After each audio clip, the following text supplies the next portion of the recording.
No other mountain range on Earth has shaped an entire continent as profoundly as the Alps have shaped Europe. For thousands of years, these mountains have acted not just as a natural border, but as a powerful force influencing climate, rivers, trade, warfare, and culture. This documentary explores how the Alps became the backbone of Europe's geography and why their influence still defines the continent today. Stretching in a sweeping arc for nearly 1,200 kilometers, the Alps form the most imposing natural barrier on the European continent. Their reach extends across 8 countries: France, Switzerland, Monaco, Italy, Liechtenstein, Austria, Germany, and Slovenia, encompassing an area of roughly 200,000 square kilometers.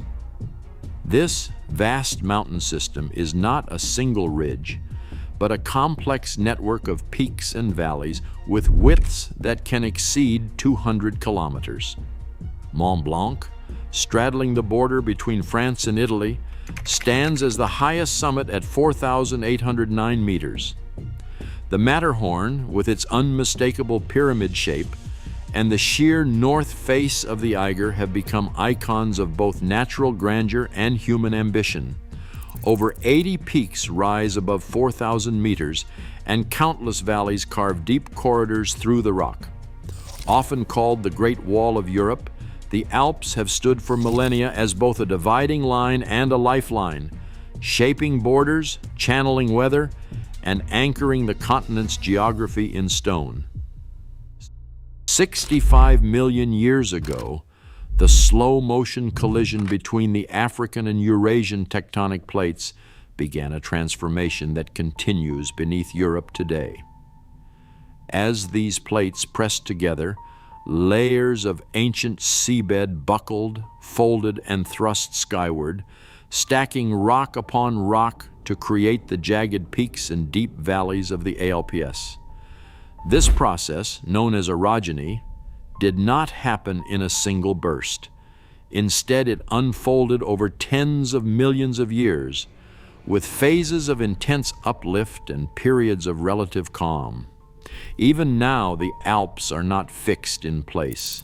Geodetic measurements show the mountains are still rising at a rate of about 1 to 2 millimeters per year, imperceptible to the eye, but unmistakable to scientists tracking the movement. This ongoing uplift is driven by the same tectonic forces that first shaped the range, as well as the slow rebound of the Earth's crust following the retreat of massive Ice Age glaciers. The Alps, far from being a static backdrop, are a living system, an active frontier where continents continue to collide, and the land itself is still on the move. Moist air sweeping in from the Atlantic halts at the foot of the Alps, forced to climb sharply over the rising slopes. As the air ascends, it cools rapidly, condensing into clouds that unleash torrents of rain and thick blankets of snow across the northern and western flanks. This orographic lift creates a dramatic split, with lush green valleys on one side and drier, sheltered regions on the other. The southern slopes catch warmer Mediterranean winds, while the eastern reaches feel the bite of continental cold. The Alps divide Europe's climate into 3 broad zones, acting both as a wall and as a bridge. On the high ridges and plateaus, winter storms deposit vast reserves of snow, the raw material that will become the continent's lifeblood. Glaciers, covering about 2,400 square kilometers, store this frozen wealth year after year. These immense ice fields and snowpacks act as natural reservoirs, holding water in stasis until the thaw releases it downstream. The mountain climate's extremes, shaped by topography, set the stage for a hydrological engine that powers much of Europe. Water released from the Alps sets entire regions in motion. Melt from snowfields and glaciers high in these mountains feeds the headwaters of 4 of Europe's great rivers: the Rhine, the Rhone, the Po, and the Danube. In summer, as the sun unlocks the frozen reserves, up to 70% of the Rhone's flow and more than half the Rhine's volume come directly from alpine runoff. The Po, lifeline of northern Italy, depends on alpine melt for nearly 3/4 of its summer discharge. Even the Danube, stretched across a vast basin, draws a critical share of its low season water from tributaries born in the Alps. This outpouring does not simply vanish downstream. It sustains drinking water for millions, irrigates farmland, cools power plants, and keeps inland ports navigable from Rotterdam to the Black Sea. Natural lakes like Geneva, Como, and Garda act as buffers, smoothing out floods and droughts. Alpine water shapes the fortunes of cities and entire economies far beyond the mountains themselves. A glaciologist from Zurich puts it plainly: the Alps are Europe's water tower. Without this annual melt, rivers would shrink, crops would fail, and hydropower would falter. In Switzerland, nearly half the nation's electricity comes from hydropower. Dams and reservoirs are built to capture the mountain's seasonal pulse. Across the Alps, this energy backbone powers homes and industry, tying the fate of valley villages and distant capitals to the rhythms of snow and ice. Human presence in the Alps stretches back more than 55,000 years. Neanderthal tools and remains found in sheltered caves like Grotte du Drac in France mark the earliest traces of life adapting to the mountain barrier. As the Ice Age waned, bands of modern humans began to cross the high passes, leaving behind stone tools and rock art in valleys from Switzerland to northern Italy. The mountains shaped every aspect of survival: where people settled, how they hunted, and what they could trade. In 218 BC, Hannibal's army forced a path through the Alps, driving war elephants and thousands of men across snow-choked passes. Classical sources describe how the mountains claimed more soldiers than the enemy, with modern studies of pollen and ancient dung pointing to the Col de la Traversette as his likely route. For the Romans, the Alps were both a shield and a challenge. They fortified the Great St. Bernard Pass, building a hospice that still stands, where generations of monks rescued travelers and guarded the gateway to Italy. Isolated valleys became worlds unto themselves. Over centuries, these communities developed distinct languages, customs, and loyalties. In the heart of the mountains, Swiss cantons used the terrain to resist outside rule, forging alliances in 1291 that laid the foundation for Swiss independence. As one historian observes, the Alps were not just a wall, they were a crucible, shaping the destinies of everyone who lived in their shadow. Trade has always found a way through the Alps. For centuries, salt caravans, wine merchants, and metal traders threaded their way through high passes, linking the bustling markets of northern Europe with the ports of the Mediterranean.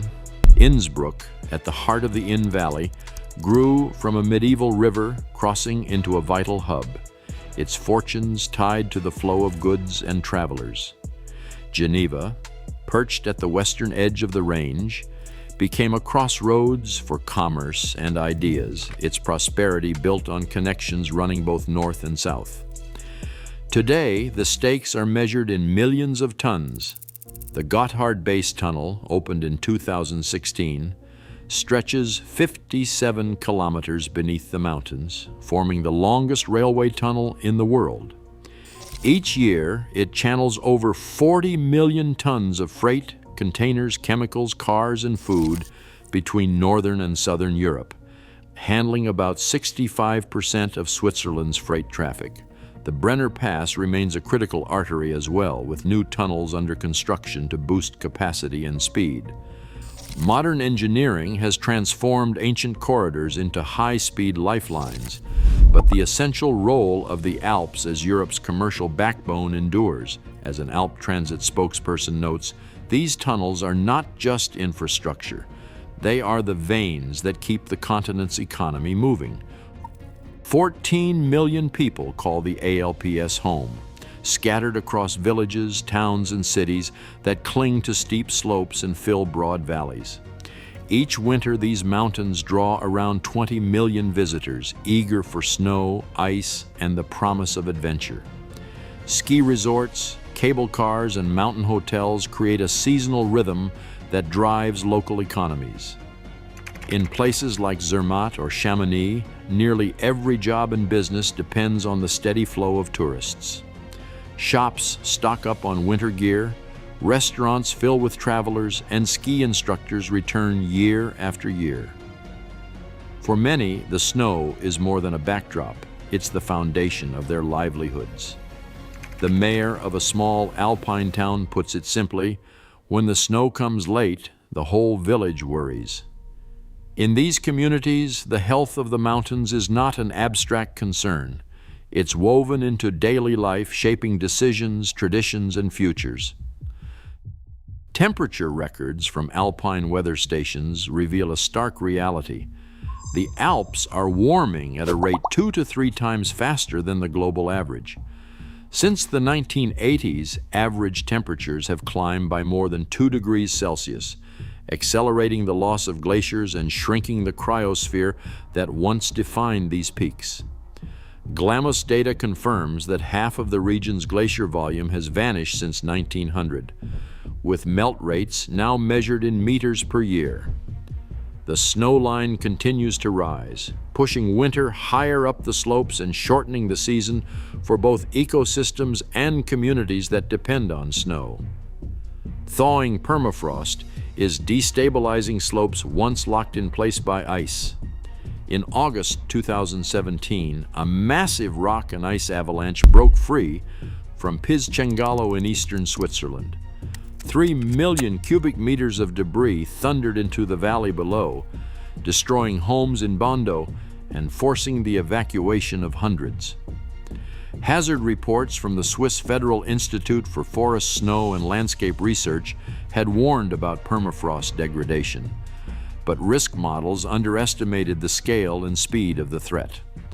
A hydrologist explains that as the frozen glue holding the Alps together disappears, landslides and floods are becoming more frequent, endangering villages and vital infrastructure.